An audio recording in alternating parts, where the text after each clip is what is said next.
변화의 도전이라는 주제로 강의를 하고 있습니다. 지금은 4차 산업혁명 시대에 들어서고 있다고 그래요. 도대체 4차 산업이 뭐냐? 1차 산업은 증기기관의 발명 이후부터 1차 산업이에요. 1800년서부터 한 1900년대까지 이 와트라는 사람이 증기를 가지고 힘을 쓰면서부터 증기기관차, 증기기선, 배, 그 다음에 옷 짜는 것도 증기방적기 뭐 이래갖고 영국에서 시작된 산업혁명을 1차 산업이라고 그래요. 그리고 2차 산업은 에디슨이 1905년에 발견한 전기, 이 전기, 이게 1905년에 에디슨이 발명한 거예요. 그래서 이 전기로부터 시작되는 것을 2차 산업이라고 그래요. 지금 우리는 이 전기의 혜택을 다 받고 살죠. 여러분들 전기 다리미, 그 다음에 세탁기, 냉장고, 텔레비전, 전기 아닌 게 하나도 없어요. 여기 계신 분들은 2차 산업의 혜택을 받고 사시는 분들이죠.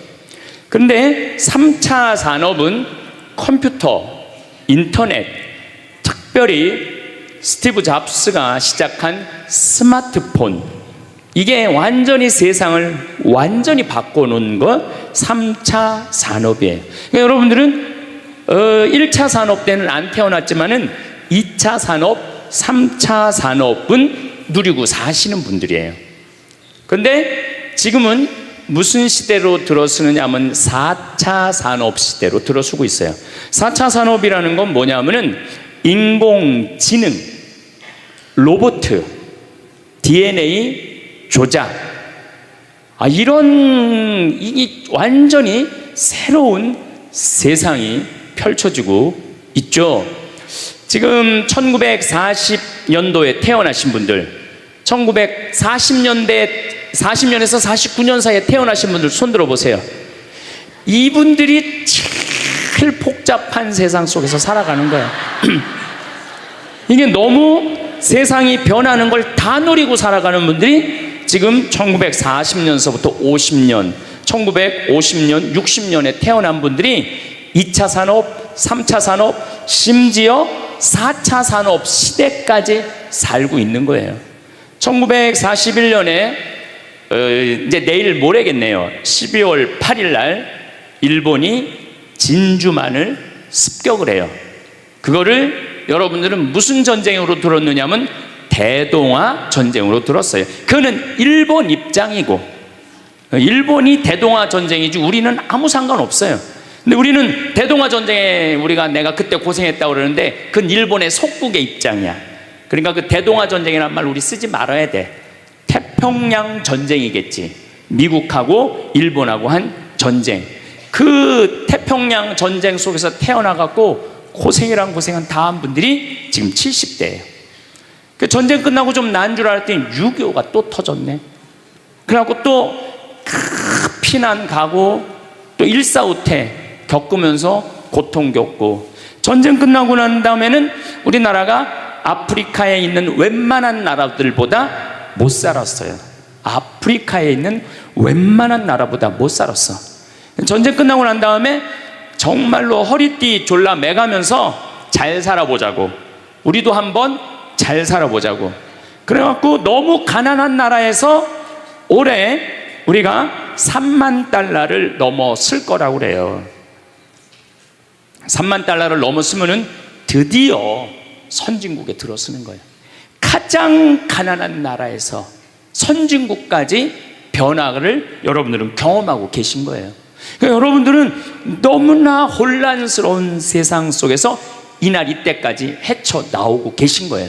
근데 문제는 이제 2020년부터 펼쳐질 4차 산업 시대, 이것까지 살아야 되니까 얼마나 복잡해. 이것까지 살아야 되니까 그냥 중간에 살다가 죽으면은 이 꼴 저 꼴 안 보고 그냥 좋은데, 아니 안 죽으면서 지금 70대 후반 되신 분들 앞으로 보통 20년 정도 더 사실 거예요. 70년대 후반 되신 분들. 근데 60대 되신 분들은 120살까지 거의 살 거예요. 지금 60대 되신 분들은. 그리고 재수 없는 60대들은 200살까지 살 거예요. 200살까지. 재수 없는 60대들은. 그 이야기를 제가 오늘 하려고 그러는 거예요. 자, 제가 한 10년 전에 평화방송에 이런 강의를 했었어요. 아마 또 평화방송에서 계속 틀어주니까 그 내용이 나올 거예요. 10년 전에 한 얘기예요. 앞으로 2020년이 되기 시작하면은 인간은 세 종류로 나눠질 것이다. DNA 조작 인간. 이제 DNA를 조작할 수가 있어요. 우리가 눈을 밝게 할 수도 있고, 귀를 잘 들리게 할 수도 있고, 근육이 완전히 이 아놀드 슈왈거네처럼 근육이 막 이렇게 튀어나오게 할 수도 있어요. 운동 안 해도 DNA 조작 인간. 옛날에는 DNA를 한번 내가 DNA가 어떤지 검사하려고 그러면은 2억 내지 3억이 들었어. 그런데 지금은 내 DNA를 검사하는데 얼마면 검사할 수 있냐면 5만 원이면 검사할 수 있어요. 5만 원이면. 세상이 엄청 변한 거예요. 그래서 이제는 지금 태어나는 아이들은 이제 아파서 병원 가는 일은 거의 없을 거예요. 미리 병원에서 전화를 해요. 너 요때쯤 심장마비가 올 DNA가 있다. 와서 고쳐라. 그럼 DNA 조작만 하면 심장마비가 넘어가는 거예요. 그러니까 안젤리나 졸리라는 미국의 영화 배우가 있어요. 2010년에 유방을 잘랐어요. 왜냐하면 DNA 검사를 해보니까 언니도 그렇고 엄마도 그렇고 유방암이 있는 거야. 본인도 유방암에 걸릴 확률이 있는 거야. 그래서 유방을 자른 거예요. 그러니까 미리 병을 예방을 하는 시대가 오는 거예요. 그게 DNA 조작 인간이에요. 근데 우리 교회는 그런 걸 절대 허락하지 않죠. 절대 허락하지 않는데 절대 현대인들은 할 거라는 거예요. 그 다음에 두 번째 인간은 어떤 인간이냐면 사이버 인간, 기계 인간이에요. 인공지능 로봇 인간. 그래갖고 이 인공지능 로봇 인간이 나오면은 안 그래도 1940년서부터 지금까지 복잡 다단한 세상을 살아왔는데 이제 로봇하고 같이 살게 되는 세상이 이제 곧 이제 되는 거죠. 그리고 이제 세 번째 인간은 오리지널 인간. 여러분들, 저나 여러분들. 근데 누가 제일 떨어지느냐? 오리지널 인간이 제일 떨어질 거예요. 그래서 앞으로는 이제 어떤 세상이 제일 걱정되는 게 뭐냐면은 로봇가 공장에서 일하는 거예요. 로봇가 공장에서 일을 하게 되면은 많은 노동자들은 일자리를 잃어버려요. 현재 몇 명 정도 일자리를 잃어버릴 걸로 예상을 하느냐면 8억 명 정도가 일자리를 잃어버린대. 8억 명. 그러니까 노동자의 4명 중에 1명은 일자리를 잃어버리는 거. 이거 보통 심각한 문제가 아니에요. 그래서 이제 웬만한 사람들은 공장에서 일할 수가 없어. 누가 다 일을 해? 로봇가 다 하니까. 그리고 요즘 그 조그만 회사 사장들 말을 들어보면은 요즘 뭐 노동자들 옛날에는 죽으라고 일했는데 아침에 잠깐 나가서 커피 마신다고 와서 커피 한 잔 마시고 또 잠깐 나가서 좀 일하는 척하고 들어와서 밥 먹는다고 그러고 또 조금 나가서 뭐 그러니까 돈 주고 일을 시킬 수가 없다는 거예요. 그러니까 만약에 로봇가 일을 하면은 사람을 시키겠느냐? 로봇을 시키겠느냐? 당연히 로봇을 시키는 거죠. 그러니까 점점 사람이 일자리를 빼앗길 것이라는 거예요. 로봇을 쓰는 사장들은 돈을 어마어마하게 벌고 그런 자본이라든지 그런 능력이 없는 사람들은 무지무지하게 가난하게 사는 거예요. 이제 앞으로 여러분들이 5년 후, 10년 후에 볼 세상이 그렇다는 거예요. 그래서 요즘 세계적으로는 어떤 정치적인 시도를 하느냐면은 그럼 일자리 없는 사람들은 먹고 살아야 될 거 아니야. 사람인데. 그래서 로봇한테 세금을 매기는 거예요. 그래갖고 로봇가 만약에 일을 하면은 저 로봇한테 100만 원 세금을 매기는 거야. 그 로봇한테. 그래갖고 그 100만 원을 누구한테 줘? 일 못하는 사람한테 주는 거예요. 그게 기초생활 수급이라는 거예요. 기초생활 수급. 그러니까 기초생활 수급을 이제는 뭐 10만 명, 100만 명이 받는 게 아니라 8억 명, 10억 명이 받는 세상. 그러니까 이제 앞으로 미래에 펼쳐질 세상은 지금 생각하는 거라고 너무 다른 세상이 되는 거예요. 두 번째는 어떤 세상이 오느냐면 로봇하고 공존하는 세상. 벌써 초등학교는 선생님이 공부를 가르치지 않고 로봇가 학생들한테 공부를 가르치는 학교가 나왔어요. 로봇가 애들한테 수학을 가르치고 영어를 가르치는 거예요. 발음도 훨씬 좋고, 그리고 이 로봇의 장점은 뭐냐면은 차별하지 않아. 로봇은 얘가 뭐 부잣집 아들이든지 얘가 공부를 못하든지 잘하든지 차별하지 않는 거예요. 그리고 웬만한 선생님보다 훨씬 잘 가르친다는 거예요. 그러니까 이제는 로봇가 교사가 되는 그런 시대가 온 거예요. 또 이제는 앞으로는 무슨 세상이 될 거냐면 어린아이들 돌보는 부모가 누가 돌보느냐면 로봇가 돌보는 거예요. 나 동화책 읽어줘. 그럼 엄마는 나 바빠, 짜증나, 아이 너 잠이나 자, 이런데 부모 로봇은 나 동화책 읽어주면 아주 부드러운 소리로 짜증 한 번 안 부리고. 그러니까 애가 엄마를 좋아하는 것보다는 누구를 더 좋아해? 로봇 부모를 더 좋아하는 거야. 나 엄마 필요 없다고. 이거 정말 우스갯소리가 아니라요, 진짜 벌어질 일이에요. 또 이제 로봇은 아내가 중풍이 걸렸어. 그래서 움직이질 못해. 그럼 누가 병간호를 운동을 도와주느냐 하면 로봇가 도와줘요. 근데 이 로봇은 완전히, 제가 지난번 강의 때도 얘기했지만은 이제 섹스 로봇가 나온다고 그랬죠. 록시라고 5가지를 고를 수 있다고 그래요. 피부색, 키, 성격, 이런 걸 고를 수가 있대. 그러니까 까칠한 여자, 부드러운 여자. 뭐 내가 까칠한 여자 좋아하면 성격 까칠한 로봇을 고르면 되는 거야. 근데 문제는 아내가 아파. 남편은 나가서 돈 벌어야 돼. 그래서 로봇을 하나 도우미 로봇을 했어. 근데 이 로봇은 아내를 너무 따뜻하게 해주는 거야. 그러니까 아내는 자꾸 남편한테 실망하는 거야. 자기 힘들다고 들어가서 자고. 근데 로봇은 나 좀 주물러 달라 그러면 언제든지 와서 주물러 주잖아요. 그러니까 남편한테 당신 나 필요 없다고, 나 이혼하고 싶다고.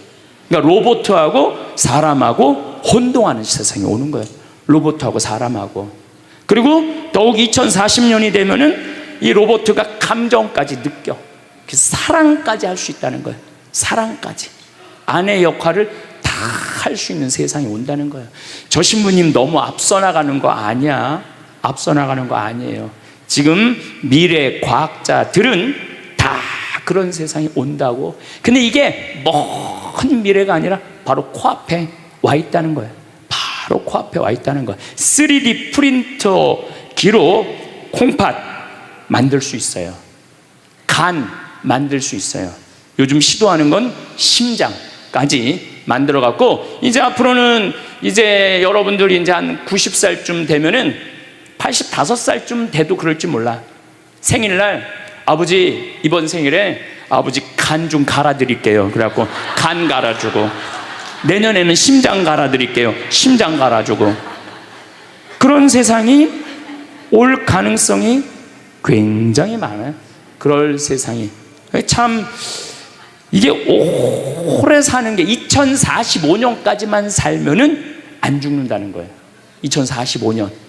그러니까 내가 80살까지만 나도 살면 어떻게든지 버티면은 안 죽을 수 있다는 거. 80살까지만.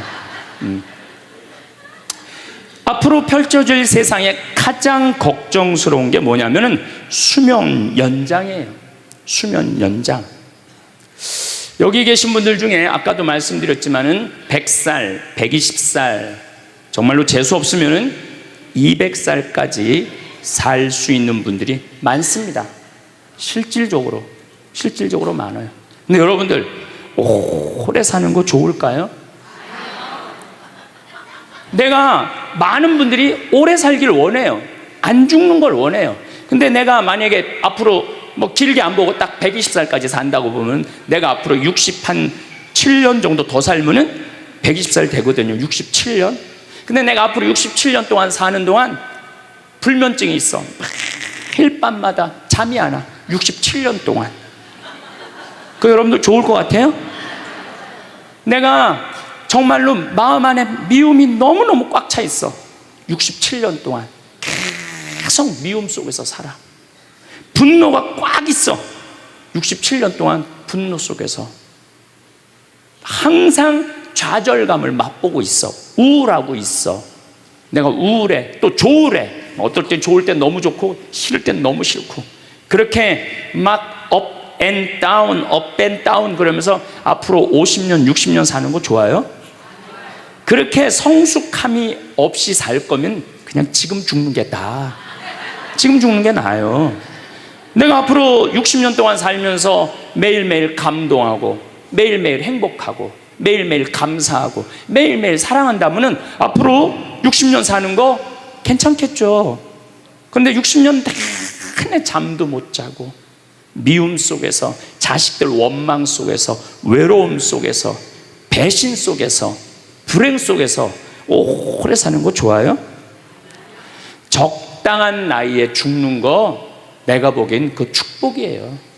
그래서 여러분들은 이제 나는 이 복잡한 세상 속에서 사는 것도 중요하지만 어떻게 죽을 거냐, 이 시나리오를 잘 준비해야 돼요.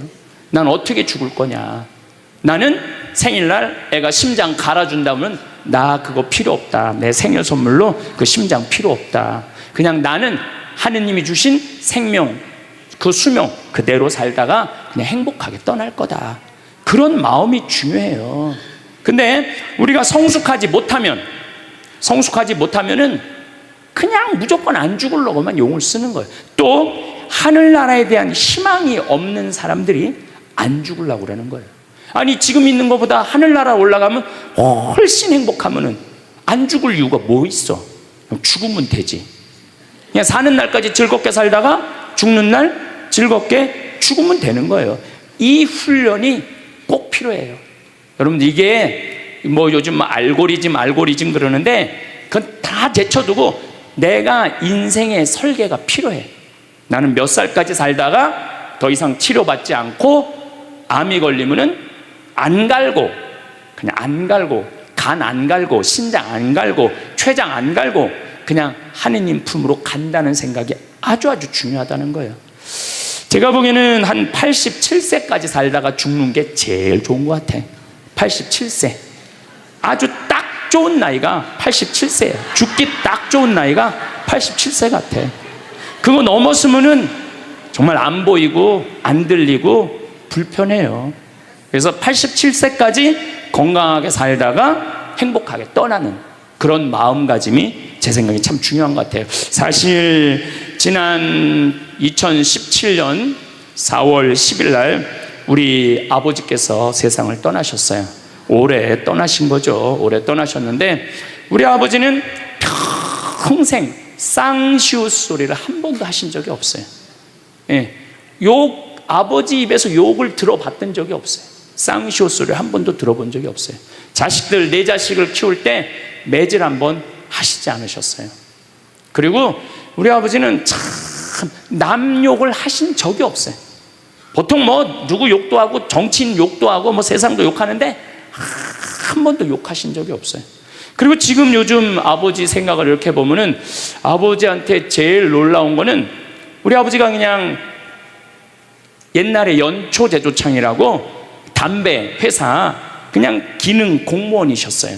그러니까 뭐 여유 있게 돈을 쓰실 기회가 없으셨죠. 근데 어렸을 때도 돈이 없어서 불편하다, 돈이 있었으면 좋겠다 그런 말씀 하신 적이 없어요.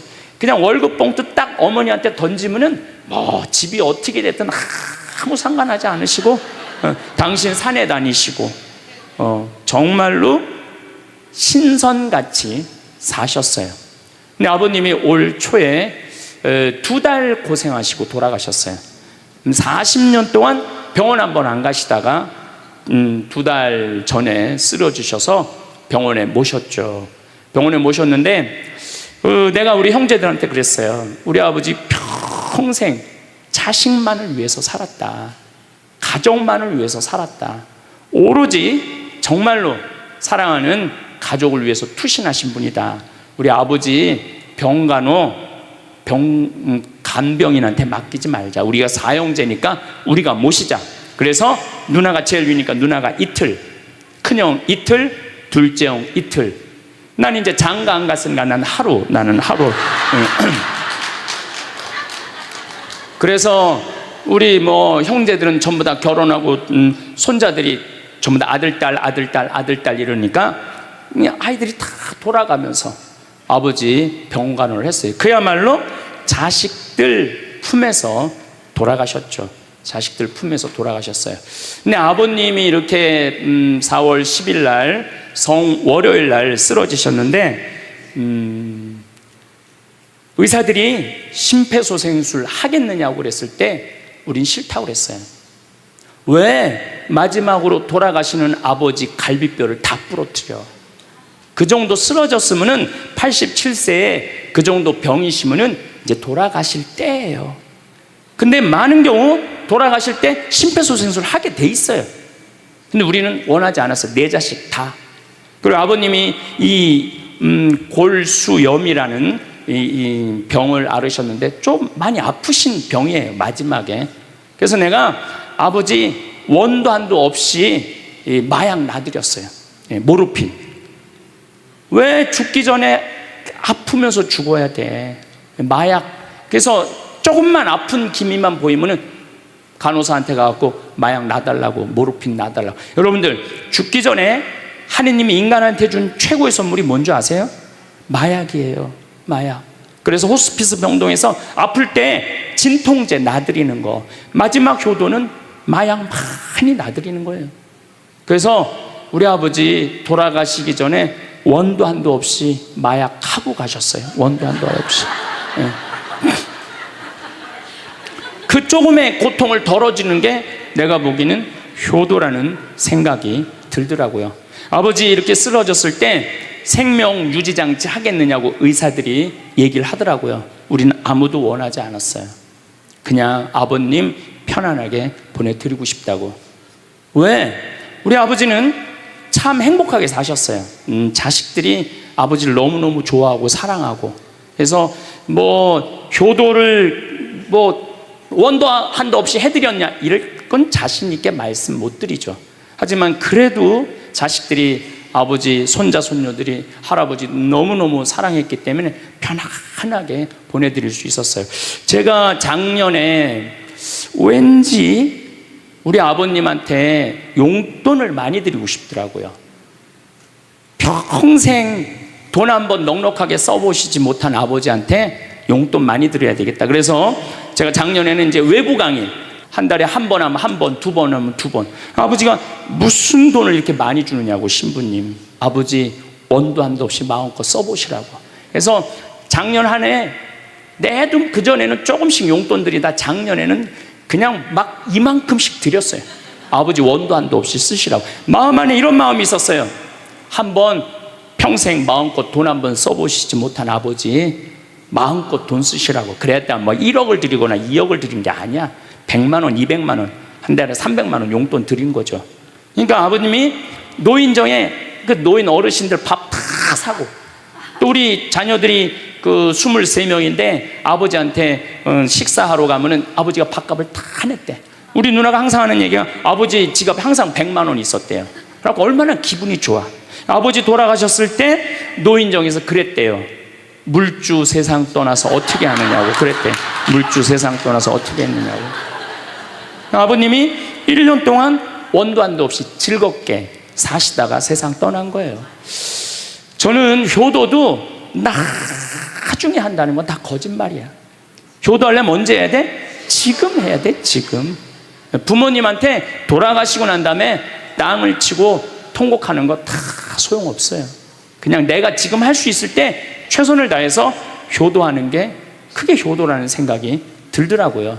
어쨌거나 아버님은 쓰러지신 날 당신 스스로 걸어서 화장실 가셨어요. 아침까지. 그리고 오후 1시에 쓰러지셨어요. 그래갖고 밤 10시 41분에 돌아가셨어요.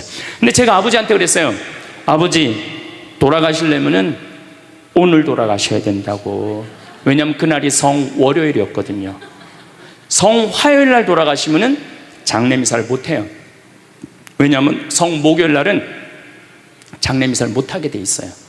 성금요일, 토요일 다 장례미사 못해요. 그리고 예수부활 대축일 장례미사 못해요. 그리고 그 다음 월요일 날 장례를 해야 되는 거야. 의사 선생님은 오늘 내일 돌아가실 것 같다고 그러는데 내가 그랬어. 돌아가시려면 오늘 돌아가시라고. 내일 돌아가시지 말고. 근데 딱 10시 41분에 돌아가셨어요. 그래서 성수요일 날 아버님 장례 미사를 하는데 우리 수원교구에 주교님 4분이 다 오셨어. 얼마나 그게 영광스러워요. 주교님이 4분이나 오셨으니까. 왜냐하면 성주관이니까 주교님들이 외국에 아무도 안 나가시고 교구청에 다 계셨던 거야. 얼마나 좋아요. 주교님 4분이 다 오셔서 미사를 봉헌해 주시니 얼마나 축복된 아버지예요. 또 신부님들이 많이 오셔갖고 그 성당에 수원 정작 꽃매 성당인데 꽤 그래도 큰 성당인데 신부님들이 꽉 차갖고 젊은 신부들이 지하에서 미사를 봉헌했다는 거예요. 그것처럼 축복이 어디 있어요. 그냥 하루라도 더 살라고 용 쓰다가 화요일 날 돌아가셨으면은 7일장 하는 거예요. 7일장. 하루라도 더 살라고 용을 쓰셨으면은. 근데 우리 아버지는 정말로 살아있을 때도 나한테 행복을 주시는데 떠나실 때도 행복하게 떠나시더라고요. 여러분들도 마찬가지예요. 여러분들도 살아있을 때도 행복하게 사시고 죽을 때도 행복하게 죽으세요. 괜히 안 죽으려고 이렇게 용 쓰고 저렇게 용 쓰다가 누워서 10년 동안 똥오줌 싸기 시작하면요, 그때부터는요 지옥이야. 지옥. 여러분들은 제일 좋은 거는 자다가 주무시다가 죽는 거예요. 그런데 갑자기 돌아가시면 자식들이 너무 힘들으니까 그저 3개월 정도 앓으시다가 돌아가시면은 자식이 이별할 시간을 주는 거예요. 자식이 이별할 시간 주는데 3개월이 넘었으면 그때부터 우리 아버지 언제 죽나. 내가 며칠 전에 들은 얘기예요. 멀쩡한 집에 딸 둘이 무당한테 가갖고 그랬대요. 우리 엄마 언제 죽느냐고. 그래서 무당이 그랬대요. 엄마가 지금 아프냐고. 안 아픈데 너무 건강한데 우리를 너무 힘들게 해갖고 언제 죽는지 너무 궁금해서 와봤다고. 이게 부모 자식지간의 일이야. 부모 자식지간의 일이야. 그러니까 여러분들은 이제 자식한테 뭘 기대서 산다는 생각 꿈도 꾸지 말고, 죽을 때도 자식한테 효도받는다는 생각하지 말고 여러분들이 알아서 미리 써놓으세요.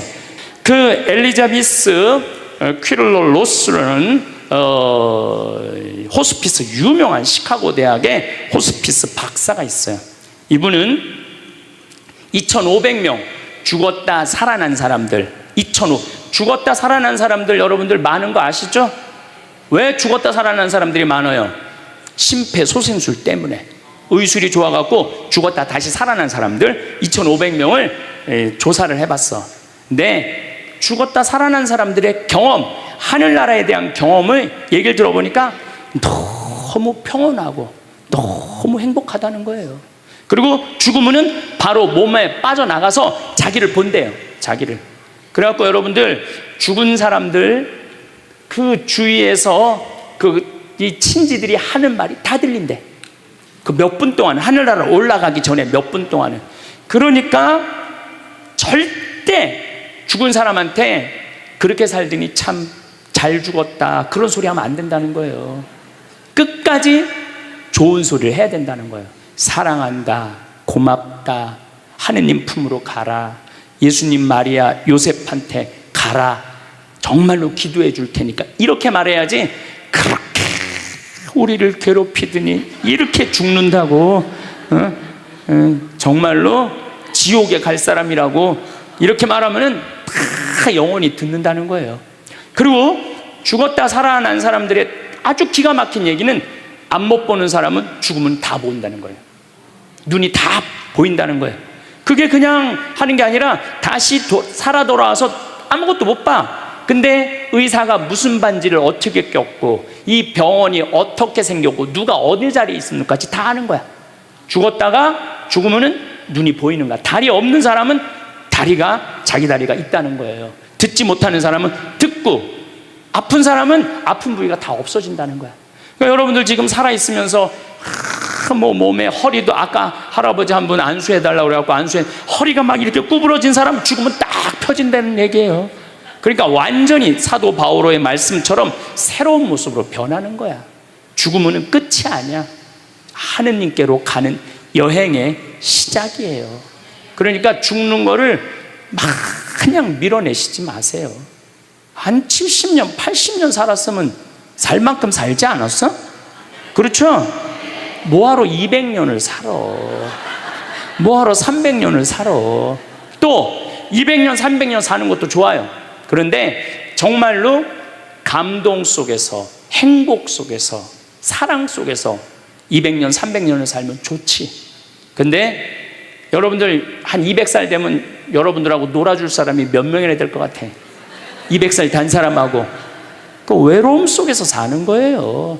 그래서 자연의 순리를 따르고 사는 게 가장 좋은 거예요. 자연의 순리를. 그래서 사는 만큼 살다가 떠날 때 이제 누구한테 간다고 생각하면 돼? 하느님 아버지한테로 간다고 생각하면 돼. 그래서 죽는 게 결코 나쁜 게 아니에요. 저도 아버님을 보내드리면서 굉장히 슬펐죠. 하지만은 우리 아버지 너무너무 열심히 사셨고, 마지막에 우리 주교님들, 우리 사제들, 또 수많은 교우들이 기도 속에서 저는 아버지 하늘나라로 갔다고 생각을 해요. 또 아버지는 살아생전에 고향이 경상도 함양인데 어머니가 이미 가묘를 다 해놨어, 고향에다가. 근데 아버지는 고향에 가기 싫다는 거예요. 어머니는 고향에 가고 싶고, 죽으면은. 그래서 아버지는 나는 고향에 안 가. 어머니 왜 안 가냐고, 그 고향에 그 좋은 산소 써놓고. 그래서 맨날 두 분이 간다 안 간다 그러시더라고요. 난 그 얘기를 들을 때마다 참 웃기더라고요. 왜 웃기냐면은 갔다가 모셔다가 묻는 건 우린데 본인이 간다고 가고 안 간다고 안 가. 우리가 모시는 대로 가는 거지. 근데 작년에 아버님이 굉장히 건강하셨어요. 올해 쓰러지시기 전에. 근데 아버님 말씀이 제 귀를 울리더라고요. 그래서 우리 천주교 수원교구 안성 천주교 공원묘원에 갔어요. 꼭 우리 후배 신부님한테 제일 좋은 자리를 좀 봐줘라. 딱 갔는데 정말로 산소 자리가 좋더라고요. 그냥 양지 바른데 앞에 우리 아버지가 참 파란 걸 좋아하셨는데 그 아버님 내가 산소 자리 본데 앞에 파란 골프장이 쫙 보여. 얼마나 좋은지. 그래갖고 아무도 몰래, 우리 가족 아무도 몰래 내가 예약을 해놨어요. 그리고 아버님 돌아가셨을 때 안성 천주교 공원묘 모셨죠. 아버님이 왜 고향에 가기 싫어하셨느냐면은 우리 큰할아버지, 둘째 할아버지가, 셋째 할아버지까지 있었는데 큰할아버지가 딸만 6을 낳았어요. 둘째 할아버지는 아들을 3을 낳았는데 둘째 할아버지 첫째 아들이 우리 아버지야. 근데 1930년, 우리 아버지가 30년생이시니까 87세니까 그때는요 장손집에 아들이 없으면 8살 이전에 큰아버지 집에 가서 양자로 자라야 돼. 아버지는 그랬던 거예요. 그래서 친어머니 아버지 밑에서 못 자라셨어. 그래 고향이 싫은 거야. 그래서 난 고향에 안 간다고. 근데 제 생각에는 그 아버님의 마음을 헤아려 주는 게 난 예의라는 생각이 들더라고요. 그래서 아버님 원하는 대로 안성에 모셨는데 얼마나 좋은지 몰라요. 어제도 갔다 왔어요. 그냥 오며 가며 가는 길에, 강의 가는 길에 한번 가서 뵙고, 우리 아버님 마지막까지 담배를 피셨어요. 그것 때문에 돌아가신 거지만은, 그래갖고 어제도 담배 한 대 탁 물려드렸어요. 피시라고. 갈 때마다 담배를 한 대씩 물려드리세요. 무슨 얘기냐면 부모하고 자식은 살아서도 좋고 죽어서도 좋아야 돼. 그런데 부모님이 10년 동안 똥오줌 싸고 치매 걸려갖고 지겨워. 부모님 찾아오지도 않았어. 그래갖고 부모님이 돌아가셨어. 그럼 자식이 땅을 치고 불효한 것에 대해서 울면서 통곡해. 그리고 돌아가셨는데도 부모님 먼 데다 모셔놔갖고 1년에 한 번, 2년에 한 번 가고, 살아서도 안 좋고 죽어서도 안 좋은 거예요. 그러니까 여러분들은 살아서도 좋고 죽어서도 좋은 부모 자식 관계를 유지하려면 죽음에 대해서 생각을 많이 하셔야 돼. 죽음에 대해서. 근데 이제 아버님 돌아가셨는데 딱 화요일 하루 장례를 했는데 조문객들이 얼마나 많이 왔는지 밥을 7번을 했대요. 보통 장례 밥 한 번 한대. 근데 밥을 7번 했대. 우리 형님 둘도 나만 활동을 많이 하는 게 아니라 형님 둘도 어마어마하게 친구가 많더라고. 보니까 우리 누님도 그렇고. 그러니까 그냥 1000명 이상이 조문객이 왔으니까 조의금도 굉장히 많이 들어왔다는 얘기죠. 조의금도. 근데 내가 그 조의금을 싹 모아서 평창으로 갖고 왔어요. 우리 형제들은 조의금을 구경도 못했어요. 제가 왜 그걸 싹 모아서 갖고 왔느냐 하면은, 내가 본당 신부 때 장례 식장에 교우들 초상 남은 가면은 상주가 안 나와. 그 왜 안 나오냐 그랬더니 저기 지금 방에 들어가고 조의금 갖고 싸운다는 거야. 네가 더 가질 거냐 내가 더 가질 거냐. 여러분들, 저는 우리 지금 대한민국이 이 변화, 제가 변화의 도전이라는 주제로 강의를 하지만 이 변화되는 세상에 생각을 바꿔야 돼요. 이제 지금 기업의 0.3%가 우리나라 총이익의 50%를 갖고 있대요. 그러면 그 0.3% 되는 대기업가들이 다 가난한 사람을 위해서, 나라를 위해서 세금을 내놔야 돼요. 이 시대는 이제 로봇가 자리 다 뺏어가고 사이버 인간이 다 뺏어가고 우리는 어떻게 살아, 인간은. 그래서 이 정치가 중요한 거예요, 21세기는. 그래서 그런 사람들 다 뺏어서 직장 생활 못하는 사람들한테 기초생활급 줘야 돼. 또 직장 생활 안 하는 사람들은 사람이 일을 안 하면은요 행복하지 않은 거예요. 일을 안 하면. 여기 계신 분들 혹시 불면증 걸리신 분들 있죠? 제가 불면증 치료법 알려드릴게요. 어떻게 하면 잠을 잘 오느냐면 아침 6시에 일어나. 그래갖고 아침 기도해. 아침 기도, 부모를 위한 기도, 나라를 위한 기도, 자녀를 위한 기도 다 해. 그리고 정성스럽게 이불 개고 세수, 머리도 다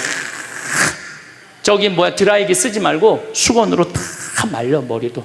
그리고 밥 정성스럽고 해 먹고, 목욕탕도 가갖고 묵지기도 5단 있는 힘 땀 다 빼고, 그리고 발차기도 하고, 목욕탕 안에서 제일 좋은 거라는 거예요. 그리고 산책하고 미사 참여하고 성서 쓰고 정성스럽게 행동을 하세요. 설거지도 정성스럽게 하고. 그러면은 저녁 8시만 되면 기절해서 자요. 여러분들이 하루 생활이 정성스럽지 않기 때문에 잠을 못 자는 거예요. 기절해서 자요. 저는 요즘 지금 목도 지금 특강을 너무 많이 해갖고 목이 쉬었는데, 요즘 이렇게 어제도 대전 강의 갔다 와서 7시만 되니까 막 눈알이 뒤집어지려고 그러더라고요. 눈알이. 그러면 자는 거예요. 근데 아무것도 안 하고 그냥 가만히 움직이지 않으면요 밤에 잠이 안 오죠. 당연히 잠이 안 오죠. 그래서 정성스럽게 사는 게 중요한 거예요. 어쨌거나 하여튼 아버님 그 조의금을 싹 갖고 왔어요, 평창에. 그래갖고 내가 우리 형제들한테 얘기했어요. 아버님 돌아가신 조의금은 어린아이를 위해서 쓸 거고, 어머님이 돌아가신 조의금은 노인분들을 위해서 쓸 거다. 그래서 이번에 잠비아에 에이즈 어린이 고아원 짓는데 아버님 조의금 보냈어요. 또 빈센트 병원에서 이번에 20명을 수술을 해줬는데 그중에 2명 아버님 조의금으로 또 수술도 해주고. 아직도 많이 남아있어. 아직도. 이제는 여러분들 떠날 때 자식한테 주고 떠나지 마세요. 세상에 주고 떠나세요. 어떤 세상에? 어렵고 힘들고 고통받는 사람들한테 주고 떠나세요. 그리고 미국이나 유럽은 보통 할머니들이 다 나 조의금 어디다 보내라, 어느 수도원에 보내라, 어느 고아원에 보내라, 어느 장애시설에 보내라, 다 그런다는 거예요. 대한민국 사람들만 죽을 때까지 이기적으로 죽는 거예요. 살아서도 이기적으로 살고 죽을 때도 이기적으로 죽는 거예요. 그래서 하여튼 우리 형제들은 조이군 구경도 못했어. 대신 내가 우리 형제들한테 보내준 선물이 있어요. 조이군 명단은 다 보내줬어. 타이프 쳐갖고. 갚아야 될 거 아니야. 갚아야 될 거 아니야. 되게 죽은 사람들의 경험을 들어보면은, 내가 이 키블러 로스라는 이분 책을 요즘 계속 읽고 있는데, 기가 막힌 거는 딸이 죽었어. 근데 다시 살아났어. 근데 이 딸이 아빠 엄마한테 얘기하는 거. 엄마 아빠, 내가 죽었는데 오빠가 나를 너무 행복하게 기다리고 있어. 그래서 그 오빠랑 놀았는데 너무너무 행복했어. 근데 이 엄마 아빠는 너무너무 놀란 거예요. 왜 놀랬느냐 하면은, 이 아이가 태어나기 전에 오빠가 죽어갖고 단 한 번도 오빠 얘기를 한 적이 없거든. 근데 죽어서 그 오빠가 기다리고 있는 거예요. 그러니까 이 기가 막힌 노릇 아니에요. 또 이런 경우도 있었다고 그래요. 어떤 경우가 있었느냐면은, 교통사고가 났어. 여동생, 오빠, 아빠가 했는데 오빠하고 아빠는 죽은 거야. 이 여동생은 다 기절한 상태에서 죽었는지 안 죽었는지 확인할 길이 없잖아요. 근데 다시 죽었다고 생각하고 병원에 가서 살아났어. 근데 이 여동생이 엄마 너무 슬퍼하지 마. 하늘나라에서 오빠하고 아빠가 날 기다리고 있어. 너무 행복해. 근데 얘는 오빠하고 아빠가 죽었는지 모르는 상태에 혼수 상태인데 그걸 아는 거예요. 근데 여기 특징 중에 하나는, 죽어서는 살아있는 사람은 절대 못 본대요. 죽은 사람만 본다는 거예요. 죽은 사람만 하늘나라에서 본다는 거예요. 그래서 여러분들도 세상 떠나면은 하느님 기다리고 있고 너무 행복한 나라로 가는 거예요. 그러니까 죽음은 그 번데기가 이 알을 까고 자기 껍데기를 까고 나비가 되는 것처럼 지금보다도 훨씬 아름다운 세상으로 가는 게 죽음이에요. 이제 21세기는 안 죽는다고 100살을 사니 200살을 사느니 좋은 게 아니에요. 100살, 200살 동안 불면증, 우울증, 미움, 분노, 외로움, 심심함으로 사는 것보다 그냥 한 70, 87세까지 살다가 죽어갖고 행복하게 먼저 떠난 사람들하고 하느님 품에서 행복하게 사는 게 좋죠. 그래서 여러분들 이제 행복하게 살다가 행복하게 떠나셔야 돼. 그리고 제가 늘 말씀드리지만 나중에 행복하지 마세요. 언제 행복해? 지금 행복하세요. 지금. 나중에 돈 쓰지 말고 언제 써? 지금 쓰세요. 지금. 그리고 여기 있는 분들 지금 얼굴을 보니까 돈 쓸 수 있는 마지막 얼굴들이 많다니까. 마지막 얼굴들이 많아. 그리고 우리나라는 이제 드디어 3만 달러를 넘어서요. 선진국 대열에 들어서요. 선진국에 들었으면은 어르신들, 노인분들 연금 지금 20만 원에서 60만 원, 70만 원으로 다 올라가요. 그러니까 돈 없는 거 걱정하지 마세요.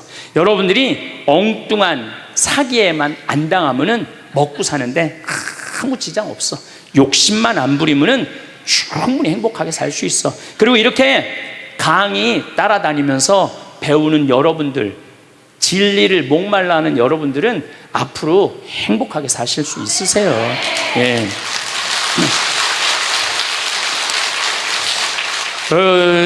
인생의 주인공은 나야. 내 자식이 아니고 내 남편이 아니고 내 아내가 아니야.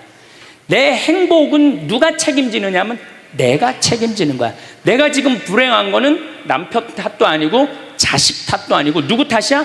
내 탓이야. 왜? 나를 위해서 쓰는 법을 배운 적이 없어.